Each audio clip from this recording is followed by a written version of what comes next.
Assalamualaikum warahmatullahi ta'ala wabarakatuh. Alhamdulillah. Allahumma sholli ala Sayyidina Muhammadin wa ala ali Sayyidina Muhammad, amma ba'du. Baik, berjumpa kembali bersama saya Bakul Silokritis, insya Allah.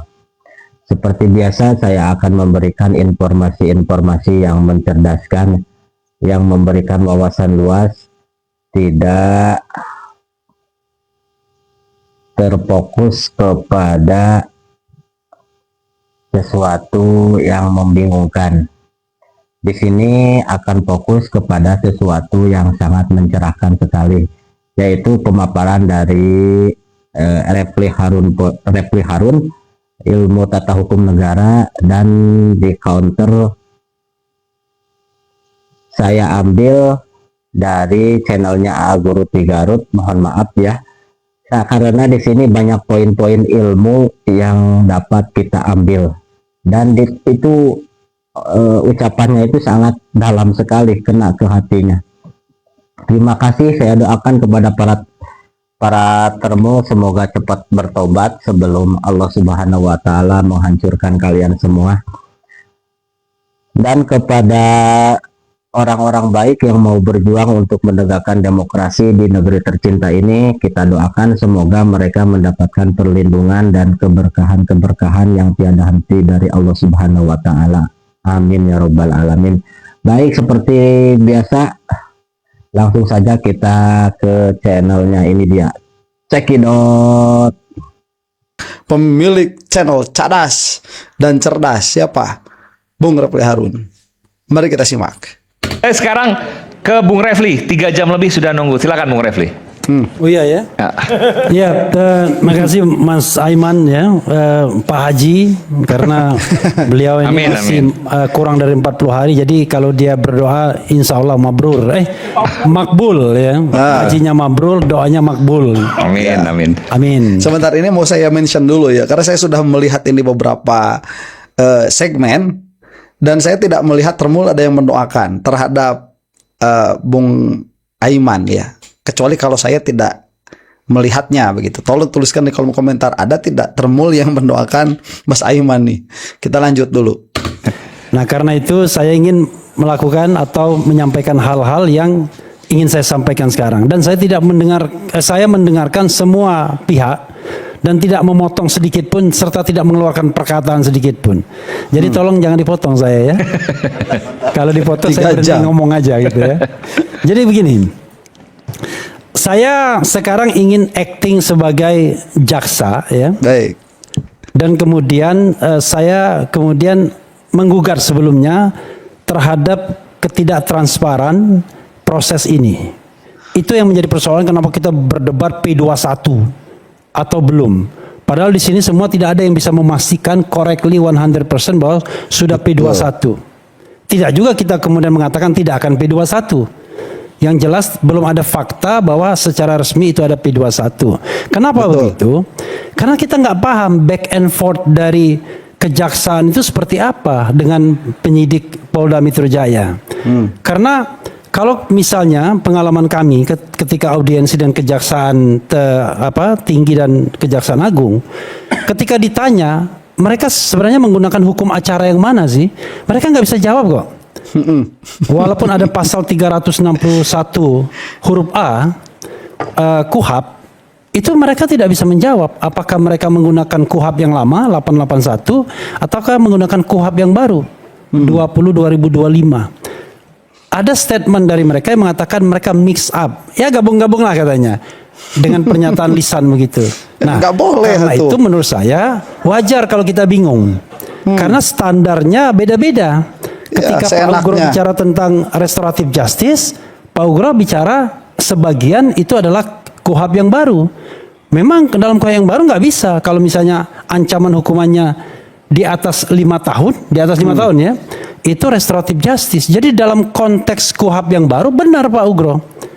Dan mereka juga mix up. Tetapi ada juga sebuah fenomena yang KUHAP lama dan KUHAP baru nggak dipakai. Apa misalnya? Lampaunya waktu yang sering saya ulangi.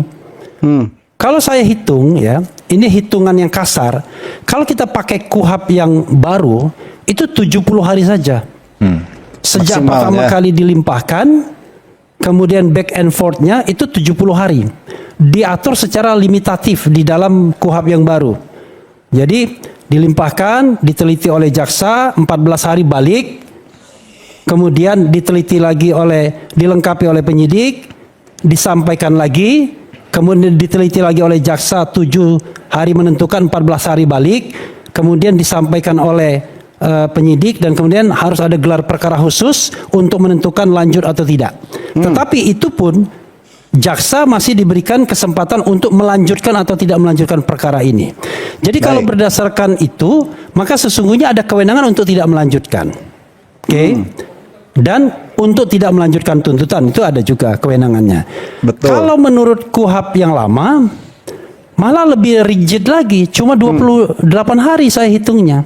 Bahkan sebenarnya state 14 hari itu tidak terlihat di pasal 138 ayat 2 Undang-Undang 881, karena dikatakan 7 hari itu diteliti, kemudian ditentukan apakah lengkap atau tidak, kemudian setelah dikembalikan, nah kita tidak tahu dikembalikannya itu berapa hari, pokoknya setelah diterima pengembalian tersebut dilengkapi dalam jangka waktu, sudah harus dikembalikan dalam jangka waktu 14 hari. Maka saya hitung saja, katakanlah di jaksa bisa 14 hari, kemudian mengembalikannya lagi 14 hari, 28 hari saja. Sekarang kasus ini sejak pelimpahan pertama 13 Januari, hitung sendiri. Hari ini adalah tanggal 10 Juni 2026. Itu sudah lebih dari 130 hari. Jadi dari sini saja saya membayangkan jaksa memang gamang kalau menurut saya. Saking gamangnya adalah mereka tidak bisa menentukan hukum acara mana yang mereka pakai, akhirnya mereka terobos semuanya. Ada orang mengatakan, sering saya ulangi ya, Sebentar. Mohon maaf, dipotong dulu sedikit. Mohon maaf. Ini channel reaksi. Saya ingatkan sekali lagi. Ini yang menarik ya. Ada bahasa tuh KUHP lama sama KUHP baru dicampur. Itu kalau di dalam fikih namanya talfik, mencampurkan madhab. Itu tidak boleh. Kenapa? Karena pada akhirnya tidak ada kepastian hukum. Dan Mas Refli Harun itu tahu sekali, karena beliau itu ahli tata negara, bahwa negara kita itu adalah negara hukum dengan prinsip civil law yang mana mendahulukan kepastian hukum meskipun itu bertentangan dengan keadilan. Itu berbeda dengan common law tuh. Common law itu lebih mengakomodir sisi keadilan. Tapi kita lebih mengakomodir sisi kepastian hukum. Ini ada plus minus di antara keduanya. Cuman kita sudah memilih itu.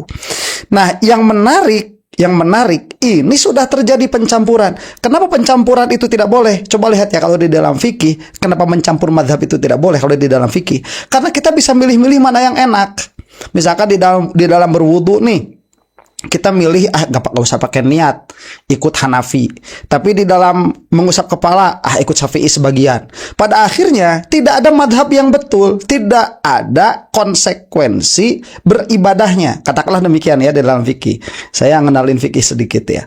Sama di dalam hukum pun demikian. Kalau sekarang misalkan ada KUHP lama KUHP baru, kemudian ini dicampur, pada akhirnya berpotensi terhadap penyidik dalam hal ini ataupun kejaksaan di dalam mengenakan mana yang paling berat untuk Roy Suryo dan kawan-kawan.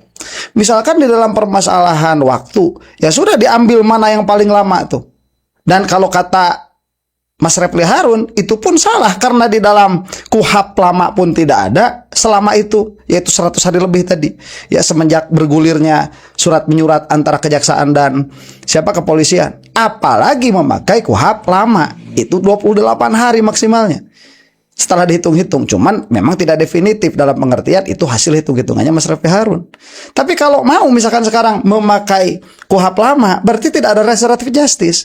Itu yang sering saya dengar begitu ya dari argumennya Pak Groseno. Ini sudah jelas rusak sedari awal. Mohon maaf, perkataan Pak Refli Harun saya potong sebentar ya. Kita lanjut. Kan biasa dalam praktek begini. Kalau sesuatu yang sudah diatur di dalam undang-undang itu tidak bisa disimpangi dalam praktek kalau kita beracara yang benar. Karena misalnya waktu di dalam hukum acara itu memang dimaksudkan untuk mengontrol agar ada kepastian hukum. Kan? Anda within misalnya 5 days harus datang. Kalau tidak datang Anda ditangkap misalnya, maka itu adalah kepastian. Sehingga kalau saya datang pada hari keempat masih bisa, saya datang pada hari kelima bisa. Nah, itulah yang terjadi kemudian dengan proses selama ini yang mengatakan kan banyak sekali kasus-kasus yang mengambang dan lain sebagainya. Tapi itu bukan yang benar. Karena itulah kemudian KUHP baru muncul untuk memberikan kepastian itu. Tetapi sayangnya adalah baik penyidik maupun jaksa penuntut umum tidak transparan. Nah, Sebenarnya back and forth mereka itu kapan? Yang kita tahu adalah yang sudah disampaikan ke publik, pertama kali kasus ini dilimpahkan pada tanggal 13 Januari. Itu jelas ada pemberitaannya. Kemudian yang saya tahu langsung dari Aspidum itu dikembalikan, diteliti pada hari ke-7 dan dinyatakan tidak lengkap. Berarti kalau hari ke-7 tanggal 20 Januari, jelas juga. Tetapi yang jelas lagi adalah dikembalikan pada hari ke-13.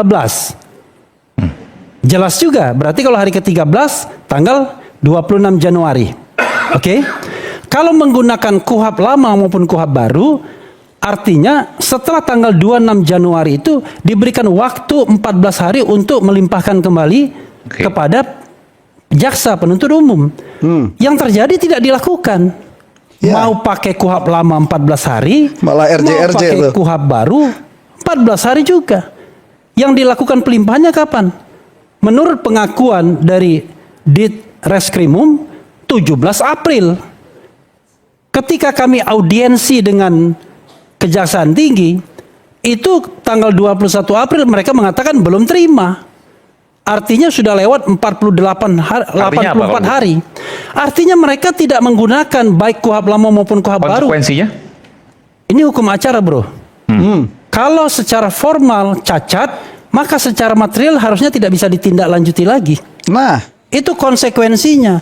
Kenapa hukum formil itu ada? Karena dia untuk menegakkan hukum material. Kalau misalnya formilnya cacat, materialnya nggak bisa jalan. Itu satu poin. sebentar. Nah, ini maksud saya, coba lihat. Ini bahasanya sangat fondasional sekali, sangat prinsipil sekali.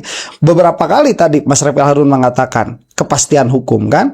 Ini kalau misalkan tidak demikian, tidak ada kepastian hukum. Lah coba, ini Tremul mah nggak bakalan bisa masuk ke situ. Karena Tremul itu tidak belajar dari dasar hukumnya. Ujug-ujug ke KUHP, ujug-ujug ke KUHP. Apalagi ujug-ujug ke otoritas penyidik.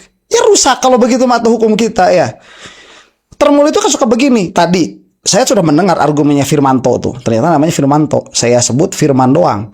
Tapi kan sebetulnya sama ya. Firman doang itu kan Firmanto. Sama lah. Saya sudah mendengar argumennya Firmanto tuh. Kenapa ini kok sampai lama? Katanya kan ini ada RJ, kemudian berkasnya harus dibongkar-bongkar. Itu kan begitu kan? Para Tremul itu mengatakannya. Dan lain sebagainya dari sebagainya.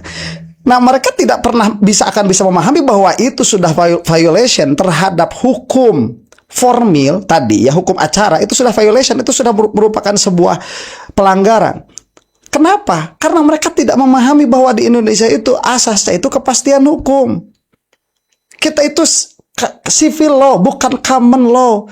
Makanya apabila ini tidak diikuti, hukum formil yang ada yaitu KUHP tidak diikuti, maka yang terjadi apa? Konsekuensinya merusak prinsip yang sedari awal dibangun di dalam sistem hukum Indonesia ini, yaitu kepastian hukum. Makanya Bang Refli mengatakan KUHP baru ini dengan waktu yang sangat rigid itu sudah datang untuk mengisi kepastian hukum itu. Karena sebelumnya tidak diatur secara definitif. Tidak ada kata-kata wajib. Di dalam KUHP baru ada kata wajib. Ini mengisi kekosongan itu. Dan hukum-hukum ini juga dibicarakan oleh ahli-ahlinya.